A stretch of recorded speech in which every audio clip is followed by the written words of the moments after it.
اتفق النادي الأهلي مع محمود حسن تريزيجيه على التواجد في مونديال الأندية في أمريكا. وقال الإعلامي محمد الليثي في تصريحات إذاعية عبر أون تايم سبورت اف ام: لدي معلومة بشأن اتفاق النادي الأهلي مع محمود حسن تريزيجيه نجم منتخب مصر على التواجد ضمن صفوفه في الانتقالات الصيفية المقبلة. وأضاف محمد الليثي وقال: الأهلي سوف يسعى لخطوة ضم محمود حسن تريزيجيه للتواجد ضمن قائمة الفريق الأحمر من أجل خوض منافسات كأس العالم للأندية في الولايات المتحدة الأمريكية. وتابع: محمود حسن تريزيجيه على رأس الصفقات التي يرصدها النادي الأهلي لتدعيم صفوفه بشكل مميز في فترة مونديال الأندية في ظل خبراته وإمكانيات اللاعب المميزة. ويعتبر محمود حسن تريزيجيه نجم منتخب مصر من العناصر الهامة والمؤثرة بشدة في الخط الأمامي للفراعنة على مدار السنوات الماضية، ومن أكثر العناصر التي سجلت أهداف في الفترة الماضية تحت قيادة العميد حسام حسن.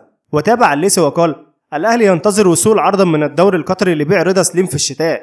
وفي نفس السياق قال الإعلامي محمد الليثي في تصريحات إذاعية عبر أون سبورت اف ام: الأهلي ينتظر وصول عرض من الدوري القطري للموافقة على خطوة رحيل المحترف المغربي رضا سليم في الفترة المقبلة.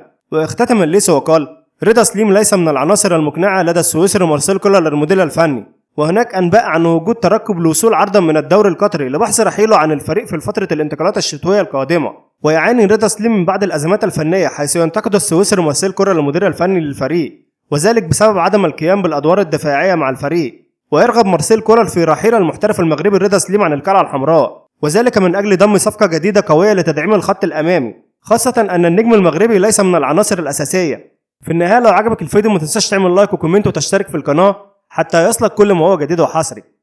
وشكرا.